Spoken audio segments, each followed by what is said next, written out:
And what's up, you guys? It's your boy here, and today we'll be reviewing SOULCALIBUR ⅵ. SOULCALIBUR ⅵ is a fighting game in a SOULCALIBUR series developed by Bandai Namco Studios and published by Bandai Namco's Entertainment. So plot-wise, SOULCALIBUR ⅶ is a reboot of the SOULCALIBUR series that also takes place after SOULCALIBUR V, retelling events starting from the second Soul game, SOULCALIBUR, instead of Soul Edge, while adding new scenarios, characters, and general changes to the story, starting a new timeline. So following the tradition of prior installments of SOULCALIBUR series, SOULCALIBUR ⅶ gameplay involves two weapon-wielding combatants battling against one another using a 3D system.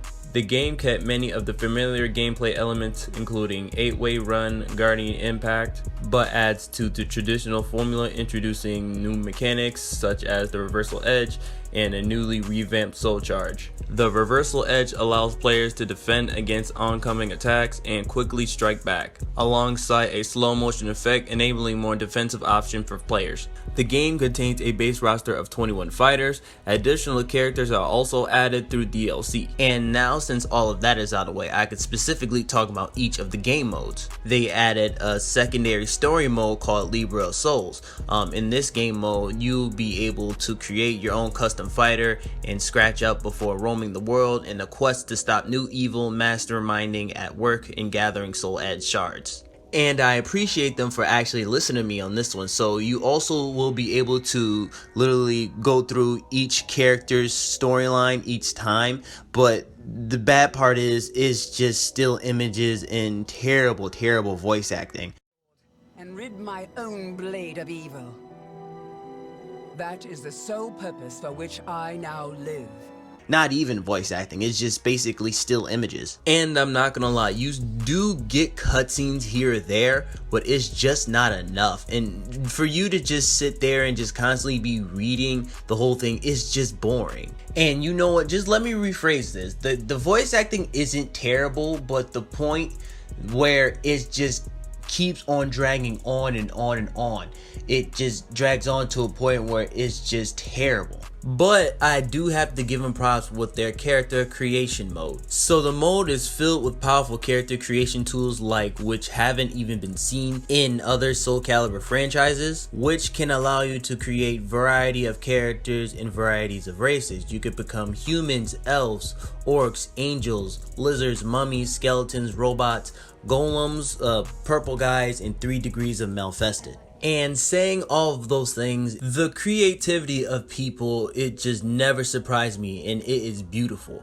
You could create anime based characters, characters from TV shows. You could even freaking create Pepsi Man, for crying out loud. Pepsi Man. And if that's not enough, you can even share your custom characters with other players alike around the globe. But I have to go with the negative again. Certain outfits are only through paid DLC. You can go to the museum where you can look through portraits, you could go through libraries, you could look through galleries, you could also go through combat lessons, moves, and tips. And I want to specifically take this time to appreciate the environments and graphics, because graphically the game looks 10 times better than the other franchises, and the environment is definitely great as well, because I really pay good attention to how bad I slam down to the floor, and I literally see the ground rumbling and crackling and hitting through walls, and I hear literally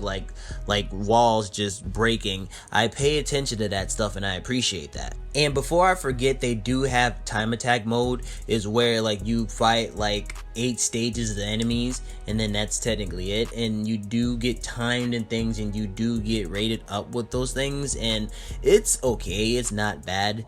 And the online, oh man, the online, it's a little dicey with me, man. It's a little dicey with me. You have rank mode where you can literally test your wits with goddamn sweats, and literally you have casual matches where you will be able to hang around with other players who appreciate appreciate the game and just fight for fun. And I'm not gonna lie, and depending on what your internet is and how your internet is, it can be really stressful and terrible at times, because the time delay is just freaking bad. And I mean, it's really bad.